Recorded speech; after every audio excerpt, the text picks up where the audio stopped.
verím, že ten zápas vyhrám. Na každého chlapa sa nájde chlap, nie som najsilnější na světě. Když jsem si četl nějaký materiál o tobě, tak jsem se dozvěděl, že jsi poměrně vznětlivý. Mal som aj s Carlosom raz jeden konflikt a rýchlo sme to vybavili. Vidím na človeku, ktorý je dobrý, ktorý je falošný, že ja to úplne vidím. Vždycky si jedno noho v base, hej. Jaký je to ale, když jsi si vědom toho, že jdeš s tím nejlepším v oktagonu? Lebo teraz, keď náhodou dáte nejaký názor, tak už ste ten najhorší človek na svete.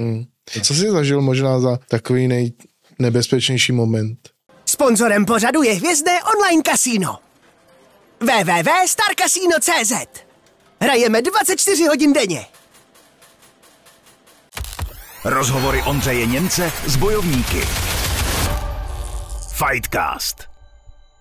Vítám vás u dalšího dílu Fightcastu One, tentokrát v improvizovaném studiu tady v Ostravě a mým hostem je slovenský bojovník, který má před sebou pořádnou výzvu, tedy souboj s Patrikem Kinslem a tím bojovníkem je Vlasto Čepo, El Chapo, jak jsem před chvilkou říkal. Proč vlastně tahle ta přezdívka, asi většina lidí ví, ale jestli můžeš říct? No nebolo to kvôli drogám, ale bolo to kvôli tomu, že keď som sa presťahoval zo Srbska na Slovensko, tak tréner nevedel povedať to moje priezvisko, že Čepo, tak furt to skomolil, lebo som bol malý, furt som sa skrýval, tak furt Čapo, Čepo, kde si? A z toho tak vzniklo, že Čapo a potom nakoniec tam dodali, že El Chapo, odtedy to tak sa ako keby nesiesol. No. A v prvom rade ďakujem za pozvanie a pozdravujem všetkých fanúšikov Fightcast One. Děkujeme, taky zdravím a děkujeme za přízeň. Můj vlastně první dotaz je ten, že ano, máš před sebou veliký zápas s Patrikem Kinslem. Když ale měl Patrik to rozhodování najednou, tedy tvoje výzva, pak ten samý den přišla od Carlose výzva, jakou si čekal jeho reakci, jak si čekal, že to dopadne? Ja som úprimne, keď som zistil, že Carlos bude chcieť vyzvať, tak nakoniec sa mu aj podarilo to životné KO, tak som vral, že určite teraz je ten správny moment na odvetu. Tak som si hovoril, že Patrik asi zoberie Carlosa, je to určite zápas, ktorý by všetci chceli vidieť, aj keď bol nudný ten prvý a ľudia akože hovoria, že o ničom zápas nudný a tak ďalej, koniec koncov vždycky chcú vidieť Carlosa v zápase a to už s Kinslom odvete, takže myslel som si, že Kinsl si vyber Carlosa, bude to mediálne viac vyhrotenejší zápas a dostane aj za to viac peňazí. Ale kútik duše som veril a normálne som sa aj dostal do takého stavu, ja som mal zranenie, odišiel som do Tajska aj s priateľkou a hovorím si, uvidíš, nakoniec budem mať ten zápas, ja úplne mám taký divný pocit. Vracal som sa z Tajska, mal som medzi pristajte v Dubaji, iba mi prišla správa, že máme zápas s Kinslom. Tak som si to ako keby aj privolal a nakoniec to vyšlo. Čo som bol veľmi rád. Dozvěděl jsi se to nějak dřív než lidé, nebo opravdu stejně? No dozvedel som sa to v podstate, myslím si, že medzi prvými. Ako náhle nepadla tá dohoda medzi Ondrom a Kinslom, tak nebola druhá možnosť. Druhá možnosť som bol ja. A tým pádom mi poslali správu z môjho týmu, z môjho vedenia, manažmentu, že máme zápas s Kinslom o titul december. Tak si hovorím, že super. Prišiel som domov a hneď som išiel trénovať. Akože ani predtým som nemal pauzy, ale akože ma to tak motivovalo. Jak se ti poslouchalo, anebo i vnímalo, protože hned si vlastně se stal outsiderem toho souboje a i Carlos Vemola říkal, že vlastně Kinsl má strach nebo obavy a tak to zvolil tebe a zlepší zápas. Akože to už poznáme Carlosa a on akože musí nejak zaujať a rozprávať väčšinou takéto veci, lebo to sa predáva, hej, ja to chápem úplne, ja som s tým v pohode. Prvá vec, ľahší zápas to není, lebo ešte nevieme, ako dopadne zápas ja versus Kinsl. Keď ma prejde Kinsl v prvom kole, tak to mal ľahšieho supera. Ale podľa toho, čo sme videli v prvom zápase, tak ľahší zápas je zatiaľ Carlos, lebo 5 kôl nedostal Kinsl ani úder, ani takedown. Carlos odišiel zo zápasu zbytý, Kinsl nemal ani jeden škrabanec, čiže podľa tohto nevieme tvrdiť, ktorý je ľahší zápas. Ak budem ja v zápase dostávať bitku, tak môžem povedať, že OK, Carlos mal pravdu. Ale ja si myslím, že to tak jednoduché nebude. Keď vyhrám, tak to nebolo ľahšia voľba. To je môj názor. To, že som outsider, na to som zvyknutý, je mi to lepšie, ako keď idem do zápasu ako favorit. Vždycky, keď doniesli zahraničného súpera, tak vždycky bolo, že potrava, bol som favorit. Dvakrát som sa šmykol proti potrave a prehral som. Už potom to neboli potrava zápasníci, hej. A hovorím, lebo ľudia nepoznajú zahraničných zápasníkov, my sme tu domáci známi, nás tu budujú, tak si myslia, že my sme akože najlepší, neporaziteľní, ale realita je iná. Takisto ako ja trénujem v zahraničí, už MMA 10-15 rokov pred nami, čiže sú na tom lepšie o dosť ako my, takže ja som vždycky bol za to, že som outsider alebo ako sa povie, ten favorit, tak to nehrá žiadnu rolu a viac mi vyhovuje, keď som v role outsidera. Vtedy podám lepší výkon a vždy, keď som mal najťažších súperov, som dal najlepšie zápasy. To je pravda. Kdyby se podařilo to, co by asi tedy tolik lidí šokovalo, vítězství nad Patrikem, budeš chtít vyzvat Carlose? Ja si myslím, že Carlos by 8-4 nedal. No tak chceli dát. Chcel dať s Kinslom, že to bolo posledný krát. No zase Carlos povedal, že ja už 8-4 hubnú nebudú. Potom vyzval Langera, či po Langerovi, vyzval Kinsla, ja som bol na tom turnaji, akorát som išiel popri klietka a Raymond Carlos, nešpekuluj, oddychni si na Vianoce s rodinou. Pred chvíľou si hovoril, že nebudeš už chudnúť nikdy 8-4, teraz zase chceš s Kinslom zápas.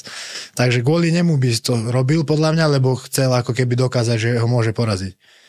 Ale že by kvôli mne chudol na 8-4, to neviem. Keby bola tá ponuka, tak ja by som určite bol za. Pre mňa by to bol zase zápas akože extrémne vážený, aj by veľa znamenal pre mňa, lebo zase Carlos je legenda a je to najlepší zápasník, akého máme, samozrejme popri Attilovi aj Kinslovi, takže to sú top traja podľa mňa na Československu, čiže určite by to bola pre mňa výzva a ja už som s Carlosom aj zápasil, aj sa bil, aj sparoval aj v Thajsku, takže viem zhruba, čo od neho môžem očakávať. Takže určite by som išiel do toho, ale nebudeme predbiehať.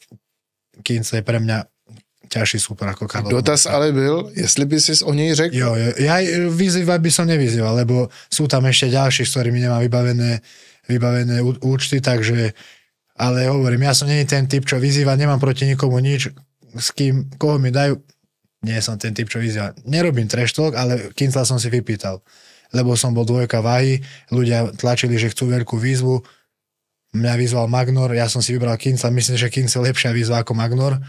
Keď toto nestačí, tak potom už neviem, kým by som mal zápasy, asi už iba John Jones v ťažkej váhe. A videli sme Kinsle pound for pound v oktagóne, čiže je to najlepší zápasník oktagónu.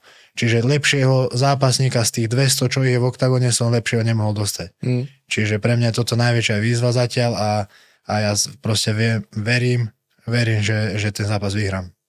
Máš představu, jak? Je něco, takže se ti něco vybavuje z toho? Tak mám nejakú predstavu a dneska tam bolo spomenuté, že budú nové tie bodovacie zariadenia, že bude sa vidieť, že a on hovorí, že keď bude 2-2 na kola, pôjdu do 5. budú vedieť, že musia do toho všetko, tak si on, že boha, nemuselo by to byť na 5 kôl, ale tak nie som zvyknutý na to, ale pripravený budem aj na 5 kôl, čiže nikdy nehovorím dopredu. Raz sa mi stalo v amatéroch môj posledný zápas, že som mal 10 výher v rade a hovorím si, že s týmto nemôžem prehrať, že to proste, ak prehrám, tak nemôžem robiť tento šport. Že nemám ma ako poraziť. Už som bol taký, že už som si myslel, že fakt ma nemôže poraziť. Pripravený, všetko super. Aj keď boli tam nejaké komplikácie, problémy. A prehral som nakoniec amatérsky zápas na body, moja jediná prehra. A hovorím si, že odtedy už nebudem hovoriť, že nemôžem prehrať, lebo každý môže prehrať. Ja som sa naučil z kolektívneho športu prehrávať. Na každého chlapa sa nájde chlap, nie som najsilnejší na svete. Ale proste tu viem, že keď Kinsl prehrá 10 krát, môže prehrať aj 11. Čiže a viem, že mám tú ranu, že môžem poraziť každého. To je jedno, môžem mať aj 200 kg. To je jedna vec a druhá vec, proste každý je poraziteľný. Raz musí prísť ten sek, že niekto porazí. Takisto ako aj mňa. Tak. A v hlave mám niečo, že čo by som chcel robiť a tak to nebudeme samozrejme prezrádať. Tak dobře, ale tak o to, jak si šampionové mnohdy právě to říkají dopředu a jde o to, že se trefí. Nebo tak, jestli bys to nechtěl nie, radšej tipnout, predikovať. No nie, už sa mi to neosvedčilo ako dobre, robiť to takto dopredu, takže držím sa toho pekne. Život ma naučil. Jaký je to ale přece jenom teda, když jsi si vědom toho, že jdeš s tím nejlepším v oktagonu, je to nějaký tlak nebo jiný pocit? Je to něco, s čím musíš trochu bojovat, aby právě to na tebe nějak nedopadalo? Popravde čakal som, že bude väčší tlak, zatiaľ to není taký tlak, lebo chvála Bohu, mám super tím, mám najlepšieho trénera, Janka Udáka, ktorý dal do tejto prípravy všetko, takisto ako aj chalani. dali ma úplne na prvé miesto, aspoň samozrejme aj s Pirátom a proste robia preto všetko, aby som bol v tom zápase pripravený. Čiže ja som si takými vecami prejem na tréningu, že každý tréning radšej si hovorím, že zabite ma, ako toto mám odtrénovať, že to sa nedá už vydržať. A viem, že v tom zápase to nebude horšie, ako to, čo som zažil v príprave. Takže ten tlak možno príde, určite príde, vždycky príde tlak. Nemôžem tvrdiť, že nie. To by som klamal. Ale zatiaľ som v pohode. A ďalšia vec, že kým sa rešpektujem ako súpera, je to akože najlepší, je v podstate už, dá sa povedať, legenda, on zápasí 15 rokov, alebo koľko ja 4, ale aj tak to nebude nikdy taký rešpekt, ako keď som napríklad nastupoval s Hectorom Lombardom, keď som si premietol, ja som bol jeho fanúšik celú jeho kariéru a zrazu sa ocitol z toho hlavou proti mne v klietke, tak vtedy mi nebolo všetko jedno a v podstate som odzápasil bez nejakého tvrdšieho úderu, že by som inkasoval, čiže vedel som to aj tak ustať, aj ukontrolovať si, aj byť v kľude, v pokoji. Čiže to je taký pre mňa ukazovateľ, že verte mi, že horšieho zápasníka ako Hector Lombard nemôžete stretnúť v klietke. Ešte možno Wanderlei Silva a takéto legendy. Čiže tak to beriem, tak som nastavený. Fightcast. Zdá se, že mezi tebou a Patrikem není úplně nějaká nevraživost, není nějaký úplně trash talk, spíš takové občas popichování z legrace ještě předtím, než se zápas oznámil. Nicméně dokonce ani na základě toho asi nebyl natočeno tváří v tvář mezi tebou a Patrikem, pokud vím, tak natáčel se Pirát a Carlos, ale vy nevím, jestli to ještě bude. No, malo to byť v tieto dni, len niečo sa z Patrikovej strany, tak som mal informáciu, nepodarilo, tak neviem, nebudem hovoriť za ňo, to by on musel povedať a ešte je to v pláne. Ale uvidíme, že či to vyjde zase, ani ja nemôžem vždycky, hoci kedy oni možno povedia dátum, že možno nebudem tu, možno budem na príprave, tak kvôli tomu nestratím celý deň, aby mi vypadli 2 tréningy, 3, aby som išiel, ale keď sa nájde tá správna nejaká cesta, ten stred, tak určite sa to bude natáčať. Většinou se tam hledá ale něco, kde přece jenom trochu do sebe takzvaně půjdete. Jo. Je něco, co bys mu případně vytkl nebo řekl, nebo... Ja si myslím, že odkedy zápasím aj v oktagone, odkedy som v tomto MMA, že ani raz v živote som nemal žiadny trash talk. No dobre, nerátam peniaze, ale to nebolo z mojej strany začané. Ja iba keď niekto má problém, tak ja akože poviem si to, čo si myslím, ale z mojej strany nikdy nebol trash talk a ani to nepotrebujem. Ja robím zápasy. Podľa mňa to je viac, že prídem do zápasu a každý zápas je boje o život. Hej? Takže Carlos sa poznajú potom, že rozpráva, samozrejme aj vyhráva, ale nie atraktívne. A mňa poznajú potom v srdci a potom zápasení. Čiže ja nepotrebujem, aby ma ľudia poznali potom, že budem kýdať na niekoho, ale potom ako zápasím v klietke. Aj keď mám 2 deti, nie? Keď budú veľké, tak si budú pozerať tlačovky alebo nejaké highlighty, tak nebudú tam počuť od ma hlúpe slova sprosté, ale budú vidieť v klietke, že som tých súperov zabíjal a nehával som tam všetko. Takže to je pre mňa podstata a snažím sa ísť aj vzorom a proste som taký, aký som, čo na srdci, to na jazyku. Dobre som povedal, alebo čo na jazyku, to na srdci, alebo tak už neviem teraz. Ne, řekl si to na poprvé správne. A proste mojou prioritou je v prvom rade byť človek, robiť dobré zápasy a robiť to, kým som jasný, spokojný a baví ma to.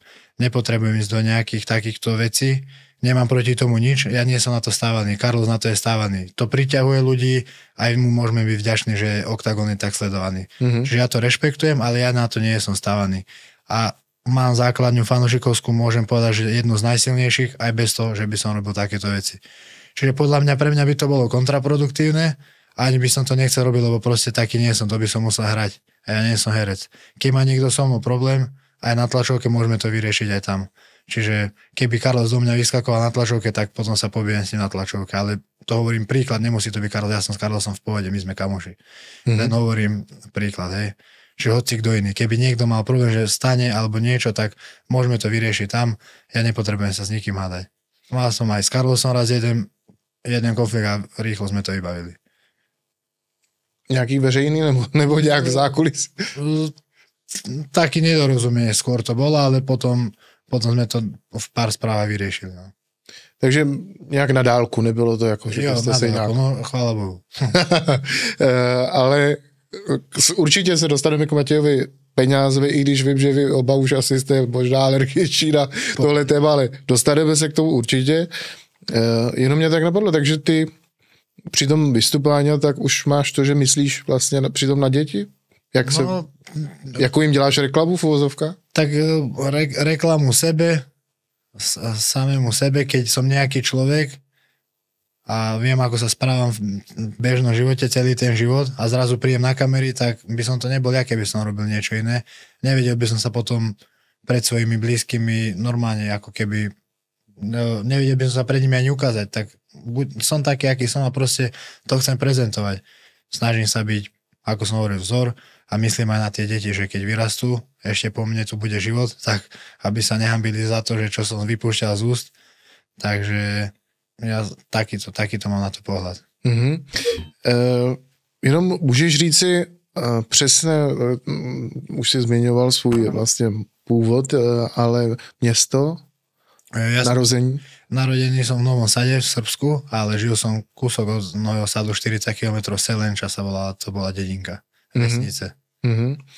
No a jak se na tobě projevuje ta srbská krev? Protože když jsem si četl nějaký materiál o tobě, tak jsem se dozvěděl, že jsi poměrně vznětlivý. A že prchy? Taký, čo znamená vznětlivý? Prchy? Ano, že lehce se naštveš případně, nebo pravda, vybouchneš. To je člověk by to do tebe neřekl. Tak jak se to projevuje v praxi? Tak ja neviem, či to je, akože hovoria, že Srbi sú horkokrvní, ale to je individuálne podľa mňa. Ocino je Srb, mama Slovenka a ja som podľa mňa výbušný po mame. Ale mám tam samozrejme srbskej krvi, len ja to tak neberiem proste. Ja som taký človek, že keď nepomôžem, tak neublížim určite, hej. Snažím sa pomáhať na každú stranu, ale keď niekto proste niečo má so mnou alebo má problém, tak viem vybuchnúť rýchlo, lebo ja ťa nechám na pokoji, tak nehaj aj ty mňa, na čo potrebuješ rýpať. A vtedy som taký, že ale to aj keď som bol skôr mladší, keď som robil na bráne vo výjazde a tak, nespalo sa, 24-ky sa robili, nočné 12-ky, trénoval som, tak už človek je nervózny z toho životného režimu, z toho životného štýlu, tak vtedy som bol ešte viac taký vybušnejší, ale teraz už v podstate som len na tréningu a doma, tak aj nemám kde vybuchnúť. Ja som celý deň v podstate dobre naladený, vysmiatý. Nikdy som nie nasratý. Samozrejme, kým nevidím do mesta, idem na aute a niekde, že stretávate veľa ľudí, tak ľudia sú divní a väčšinou veľakrát vyskúšajú niečo a vtedy tak viem vybuchnúť. Ale že by som sa bil teraz alebo niečo, to nie. Tak jak často se to projevovalo případně mimo klec nebo tréninky? Měl jsi někdy nějaké období takové jako... No najhoršie obdobie bolo od 17 do 24, 18, keď som začal robiť v SBS-ke a vo výjazdovke, zásahovka, neviem, ak sa povie u vás. No vlastne keď ste na centrále a nejaký konflikt sa stane, tak vám volajú, sadnete do auta, musíte to ísť vyriešiť. Tak to bolo aj v rámci roboty, tak vtedy sa stávalo dosť pomerne často, lebo sme strážili všetky herne, bary, diskotéky, kluby v tom kraji, kde sme žili. Takže a v takých podnikoch vieme, že nepríde človek, ktorý ide tam triezvy a bez nejakých látok a ide len tak si sadnúť, ale už ľudia, ktorí majú aj vypité, aj si niečo dali, aj sú nervózni, aj prehrajú peniaze na stroji. Takže veľakrát tam vznikli potom také situácie nepríjemné a volali nás ako ochránku a my sme to museli riešiť. Tak vtedy sa niekedy nedalo normálne vysvetliť, lebo proste ľudia, ktorí sú pod látkami alebo vypité trošku majú, tak si myslia, že sú majstri sveta, ešte predtým si pozrú roky 4 a už si to predstavujú, že sú to oni, lebo alkohol dáva aj energiu, aj svaly, aj si myslia, že majú aj nejaké umenie, ale to je akože klam. Přecházel si, protože ty jsi známý hlavně postojář, že to bude, tak rovnou šlo se na pěsti, nebo... Vždy išlo na piesti. Akože nie, že sám od seba, ale vždy bolo prvé upozornenie a potom, keď som videl nejaký krok, tak už to muselo ísť. Tak nenechám sa ublížiť si od niekoho, ale zase prvý by som určite neútočil a vedel som akože s rozumom zareagovať, ale už keď išlo do toho, tak veľakrát to bolo, že my sme boli dvaja iba a ich tam bolo 7, 8, 9. Potom sa pridali ku nám nejakí kolegovia možno, tak tam nebolo čas rozmýšľať, že aha, tohto chytím za ruku, zatiaľ mi 4 nasekajú na hlavu. Čiže museli sme to riešiť veľakrát tak, ale chvála Bohu, nikomu sa nič nestalo a nakoniec vždycky všetko dopadlo dobre. Vyriešili sme problém a pohoda. Jaká takováhle praxe, co ti to dá třeba pak naopak do toho ringu či klece? Jo, akože ja som vďačný za to obdobie, lebo spoznal som veľa ľudí, spoznal som veľa kamošov, ktorými som zažil ťažké chvíle, ktorí boli pri tých najhorších veciach, čo sme v živote robili aj zažili. A to sú kamoši, aj keď teraz tam nežijem v tom meste, to sú kamoši, ktorí už ostanú u mňa do konca života. Čiže viem, že o 3 ráno mi zavolá, že je niečo, tak ja tam prídem, takisto aj ja môžem čakať od nich. V dnešnej dobe už je taký kamarátstiev málo, to je prvá vec. Naučil som sa čítať ľudí, lebo som robil proste 6 rokov dennodenne s ľuďmi, s tými aj dobrými, a nemôžem povedať, že len zlými, ale aj s tými najhoršími. A vedel som proste už, vidím na človeku, ktorý je dobrý, ktorý je falošný, že ja to úplne vidím. Ja viem prečítať každého, 99% nikdy sa nepomýlim. Čiže to keď robíte, príde na diskotéku človek, triezvy a vraví, že tento bude robiť najväčšie problémy, z 1000 ľudí tento. O 3 hodiny na to robil najväčšie problémy. Čiže vraví, s týmito 3 bude problém. Vždycky som vyrátal a vedel prečítať. Čiže dalo mi to aj to, dalo mi to skúsenosť, že v tých zlých situáciách, ako mám zareagovať, samozrejme, dalo mi to aj nejako aj mi to vybudovalo povahu, aj to, že proste nikdy som necúval pred nikým, nikdy som neustúpil, mohlo prísť hocikdo, mohli prísť hociakí mafiáni, nikdy som sa neposral, vždycky som to proste nepovolil a riešil som to dokonca a to ma vybudovalo na čo som teraz. A hovorím, do tých 24 to bolo v pohode, bolo to veľakrát také na hrane, ale potom som si vlastne našiel priateľku, ona ma kvázi z toho dostala, zachránila, by som povedal, lebo dlhodobo sa to nedá robiť, vždycky si jedno noho v base, hej. Takže, lebo veľakrát človek ani nechce konflikt a ten konflikt príde na takých miestach hlavne a stačí jeden zlý možno moment a už je z toho môže byť veľký problém. Fightcast. Sponzorem pořadu je hvězdné online kasíno. www.starcasino.cz. Hrajeme 24 hodin denně. Teď mě napadlo úplně vlastně trošku odbočím, ale neodpustím si to. Jo. Jestli Slovensko něčím v poslední době tak celosvětově proslulo, tak to byla zrovna taková rvačka předvolební. Jestli určitě víš, co myslím, co si na to říkal, ocenil si nějaké chvaty nebo tak. No, práve, že to bolo moc amatérske od dospelých chlapov, takže som akože smial som sa na tom, že bolo to ako keby stand-up comedy. Aj keď politiku moc, akože nemôžem povedať, že nevidím do toho, vyznám sa do toho trošku, aj ma to zaujíma, ale len keď som sám doma zavretý, že vôbec akože mimo domu z niekým rieši politiku v dnešnej dobe nemá význam, lebo to, či je to v rodine, alebo medzi kamarátmi, ľudia teraz nevedia prijať druhého názor. Ak máš náhodou nejaký názor, hneď z toho vznikne hádka, konflikt a hovorím, nemám rád tieto konflikty, čiže do politiky sa nikdy nemiešam a nevyjadrujem, že není to ako keby to, čo by som akože chcel riešiť medzi svojimi ľuďmi. Jasné, a už vôbec nie medzi ľuďmi cez internet, lebo teraz, keď náhodou dáte nejaký názor, tak už ste ten najhorší človek na svete. No mě jenom zajímal názor Ralfíka na tu rvačku v autě. To bylo.